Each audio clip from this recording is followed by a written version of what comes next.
ಸಂಕ್ರಾಂತಿ ಸಡಗರಕ್ಕೆ ಖರೀದಿಯ ಭರಾಟೆ ಜೋರಾಗಿದೆ. ಬೆಂಗಳೂರಿನ ಕೆಆರ್ ಮಾರ್ಕೆಟ್ನಲ್ಲಿ ಜನಜಂಗುಳಿ. ಕಬ್ಬು, ಹೂವು, ಹಣ್ಣಿನ ಖರೀದಿಗೆ ಜನ ಮುಗಿಬಿದ್ದಿದ್ದಾರೆ. ಹಬ್ಬಕ್ಕೆ ಕಬ್ಬು, ಹೂವು, ಹಣ್ಣು ಖರೀದಿಸ್ತಾ ಇದ್ದಾರೆ. ಬೆಲೆ ಕೂಡ ಏರಿಕೆಯಾಗಿದೆ. ಬೆಲೆ ಏರಿಕೆಯಾದರೂ ಕೂಡ ಜನ ಡೋಂಟ್ ಕೇರ್ ಅಂತಿದ್ದಾರೆ. ಯಾಕಂದ್ರೆ ಸಂಕ್ರಾಂತಿ ಹಬ್ಬ, ಸುಗ್ಗಿ ಹಬ್ಬ, ಇಂಗ್ಲಿಷ್ ಕ್ಯಾಲೆಂಡರ್ ಪ್ರಕಾರ ವರ್ಷದ ಮೊದಲ ಹಬ್ಬ. ಸೊ ಹಾಗಾಗಿ ಖರೀದಿಯ ಭರಾಟೆ ಕೂಡ ಜೋರಾಗಿದೆ. ಕೆಆರ್ ಮಾರ್ಕೆಟ್ನಿಂದಲೇ ಮತ್ತಷ್ಟು ಲೈವ್ ಅಪ್ಡೇಟ್ಸ್ ಪಡ್ಕೊಳ್ಳೋಣ ನಮ್ಮ ಪ್ರತಿನಿಧಿ ಸತ್ತಾರ್ರಿಂದ. ಸತ್ತಾರ್, ಪ್ರತಿ ಹಬ್ಬ ಹರಿದಿನ ಬಂದಾಗ ಕೆಆರ್ ಮಾರ್ಕೆಟ್ನಲ್ಲಿ ಜನಜಂಗುಳಿ, ಖರೀದಿಯ ಭರಾಟೆ ಜೋರಾಗಿರುತ್ತೆ. ಬೆಲೆ ಏರಿಕೆಯಾದರೂ ಕೂಡ ಜನ ಡೋಂಟ್ ಕೇರ್ ಹೇಳ್ತಾರೆ. ಸೊ ಸದ್ಯಕ್ಕೆ ಹೇಗಿದೆ ಅಲ್ಲಿಯ ಚಿತ್ರಣ?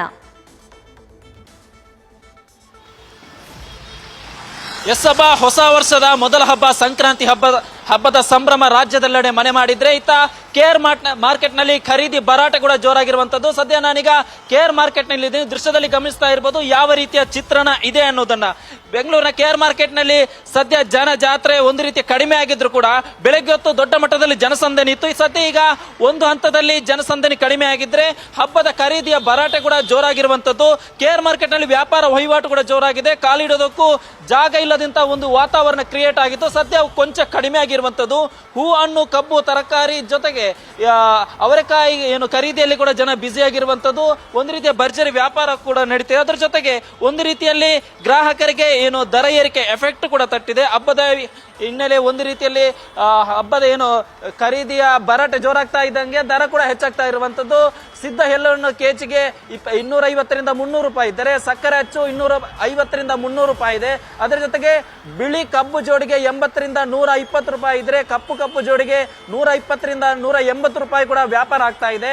ಅವರೆಕಾಯಿ 80 ರೂಪಾಯಿ ಇದ್ರೆ, ಏಲಕ್ಕಿ ಬಾಳೆಹಣ್ಣು 100ರಿಂದ 120 ರೂಪಾಯಿ ಕೂಡ ವ್ಯಾಪಾರ ಆಗ್ತಾ ಇದೆ. ಸೇಬು 120ರಿಂದ 180 ರೂಪಾಯಿ ಇದೆ. ಚೆಂಡು ಕೆಜಿಗೆ 150ರಿಂದ 180 ರೂಪಾಯಿ ಇದ್ರೆ, ತೋಮಾಲೆ ಮಾತ್ರ ಬರೋಬ್ಬರಿ 1200ರಿಂದ 1500 ರೂಪಾಯಿ ಕೂಡ ಇರುವಂತದ್ದು. ಸಾಮಾನ್ಯವಾಗಿ ಹಬ್ಬ ಬಂದಂದ್ರೆ ಕೇರ್ ಮಾರ್ಕೆಟ್ ನಲ್ಲಿ ಜನಸಾಗರ ಇರುತ್ತೆ. ಮುಖ್ಯವಾಗಿ ಜನರು ಕೇರ್ ಮಾರ್ಕೆಟ್ ನೇ ಸೆಲೆಕ್ಟ್ ಮಾಡಲು ಒಂದಿಷ್ಟು ಕಾರಣ ಇದೆ.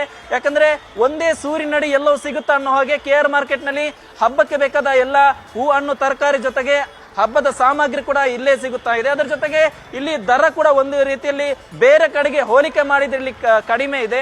ಇದೇ ಕಾರಣಕ್ಕೆ ನಗರದ ಮೂಲೆಯಿಂದಲೂ, ಬರೀ ಕೇರ್ ಮಾರ್ಕೆಟ್ ನ ಸುತ್ತಮುತ್ತಲು ಮಾತ್ರವಲ್ಲ, ನಗರದ ಮೂಲೆಯಿಂದಲೂ ಕೂಡ ಜನ ಇಲ್ಲಿಗೆ ಬಂದು ಖರೀದಿ ಮಾಡ್ತಾರೆ.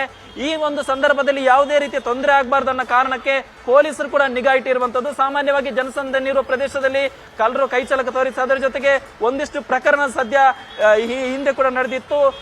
ಹೆಣ್ಣು ಮಕ್ಕಳಿಗೆ ತೊಂದರೆ ಕೊಟ್ಟಿರುವಂತಹ ಒಂದು ಪ್ರಸಂಗ ಕೂಡ ಆಗಿತ್ತು. ಇದೇ ಕಾರಣಕ್ಕೆ ಈ ಬಾರಿ ಯಾವುದೇ ರೀತಿ ಆ ರೀತಿಯ ಘಟನೆ ಆಗಬಾರ್ದು ಅನ್ನೋ ಕಾರಣಕ್ಕೆ ಪೊಲೀಸರು ಕೂಡ ಹೆಚ್ಚಿನ ನಿಗಾ ಇಟ್ಟಿದ್ದಾರೆ. ಬಟ್ ಒಂದು ಕಡೆ ಏನು ಈ ಒಂದು ಹಬ್ಬದ ಸಮಯದಲ್ಲಿ ದರ ಏರಿಕೆ ಆಗಿದ್ರೆ ವ್ಯಾಪಾರಸ್ಥರು ಕೂಡ ಒಂದು ರೀತಿಯ ನೋವಿನ ಮಾತುಗಳನ್ನು ಆಡ್ತಾರೆ. ಜನ ರೇಟ್ ಕೇಳಿನೇ ವಾಪಸ್ ಆಗ್ತಾ ಇದ್ದಾರೆ. ಹೆಚ್ಚಿನ ಖರೀದಿ ಮಾಡಲು ಮುಂದಾಗ್ತಾ ಇಲ್ಲ. ರೇಟ್ ಕೇಳಿನೇ ವಾಪಸ್ ಆಗ್ತಾ ಇದ್ದಾರೆ, ಚೌಕಾಸಿ ಮಾಡ್ತಾ ಇದ್ದಾರೆ. ನಮ್ಗೆ ಇದೊಂದೇ ಹಬ್ಬದಲ್ಲಿ ನಾವು ಲಾಭವನ್ನು ಕಂಡ್ಕೋಬೇಕು, ಬಟ್ ಗ್ರಾಹಕರು ಇದಕ್ಕೆ ಸಹಕರಿಸ್ತಿಲ್ಲ. ತುಂಬಾ ಏನು ದರ ಕೇಳಿನ ವಾಪಸ್ ಆಗ್ತಿದ್ದಾರೆ ಅನ್ನೋ ಮಾತುಗಳನ್ನು ಆಡ್ತಾ ಇದ್ದಾರೆ. ಸದ್ಯ ಕೇರ್ ಮಾರ್ಕೆಟ್ ನಲ್ಲಿ ಜನಸಂದಣಿ ಈಗ ಕಡಿಮೆ ಆಗ್ತಾ ಇದೆ. ಬೆಳಿಗ್ಗೆ 8 ಗಂಟೆ ಸುಮಾರಿಗೆ ಕಾಲಿಡೋದಕ್ಕೂ ಜಾಗ ಇಲ್ಲದ ಅನ್ನೋ ರೀತಿಯ ವಾತಾವರಣ ಇತ್ತು. ಸದ್ಯ ಸಭಾ ಕೇರ್ ಮಾರ್ಕೆಟ್ ನಲ್ಲಿ ಒಂದು ಹಂತದಲ್ಲಿ ಜನಸಂದಣಿ ಕಡಿಮೆ ಇರುವಂತದ್ದು. ಸಭಾ, thank you Sattar. News first, ನಿರ್ಭೀತಿಯಿಂದ ನಿಮ್ಮ ಪರವಾಗಿ.